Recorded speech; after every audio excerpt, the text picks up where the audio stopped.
முட்டை சாதம் டிஃப்ரெண்ட்டாக எப்படி செய்யுதுன்னு பார்க்கலாம் வாங்க. அதுக்கு ஒரு 10 முட்டை எடுத்து வச்சுருக்கேன். இது ஒரு லஞ்ச் ரெசிபிங்க. சின்ன பசங்களுக்கு செஞ்சு கொடுத்தா விரும்பி சாப்பிடுவாங்க. நான் அதுக்கு 10 முட்டை எடுத்திருக்கேன். வீட்டிலேயே அரைச்சி வச்ச இஞ்சி பூண்டு பேஸ்ட் எடுத்திருக்கேன்.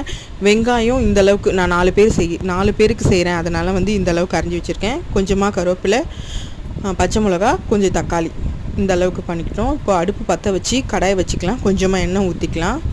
பச்சை மிளகா, எண்ணெய் சூடானதும் பச்சை மிளகா சேர்த்துக்கலாம்.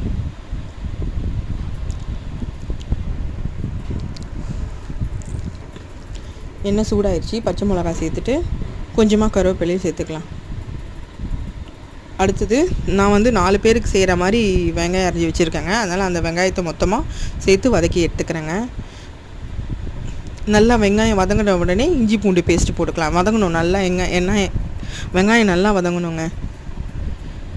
வதங்கிட்ட உடனே இஞ்சி பூண்டு பேஸ்ட்டு போட்டுக்கலாம். கொஞ்சமாக தான் போடணும். இஞ்சி பூண்டு பேஸ்ட்டு 1 டீஸ்பூன் அளவு போட்டால் போதும். போட்டு நல்லா வதக்கி எடுத்துக்கலாம்.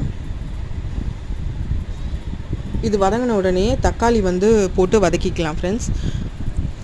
தக்காளி போட்டு நல்லா வதங்கணும். தக்காளி வந்து நல்லா இதுவாகி வரணும். 1 டீஸ்பூன் அளவு உப்பு போட்டுக்கலாம். தக்காளி வதங்கி வரத்துக்கு 1 டீஸ்பூன் உப்பு போட்டு கொஞ்ச நேரம் நல்லா வதங்க விடணும்.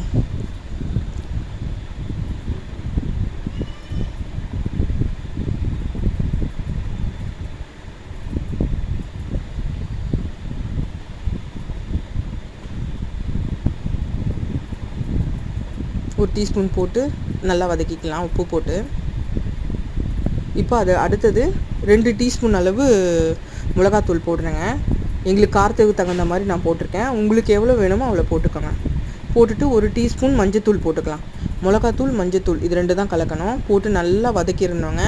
வதங்கிட்ட உடனே என்ன பண்ணணும், மிளகாத்தூள் நல்லா வதங்கி வந்த உடனே பச்சை வாசனை நல்லா போனோங்க. போன உடனே மொட்டை உடச்சி ஊற்றி நல்லா கிளறணும். கைவிடாமல் கிளறணும். நல்லா அது இது மாதிரி வரணும். அந்த முட்டை பொடிமா செஞ்சால் எப்படி வரும் அந்த மாதிரி வரணும். நல்லா இது வந்த உடனே ஒரு கொஞ்சமாக எண்ணெய் மேலே ஊற்றி நல்லா கிளறிக்கலாம். கிளறிட்டு இதோட சாதம் சேர்த்து கிளறி இறக்கணும்னா அவ்வளோ நல்லாயிருக்கும், ருசியாகவும் இருக்கும், ஸ்மெல்லாகவும் இருக்கும்.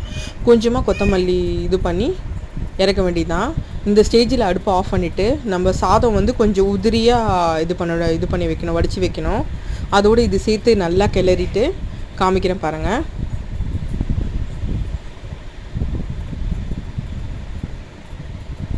அவ்வளோதான் ஃப்ரெண்ட்ஸ், ரெடி ஆகிடுச்சு முட்டை சாதம். இது ட்ரை பண்ணி பாருங்கள், நல்லாயிருக்கும்.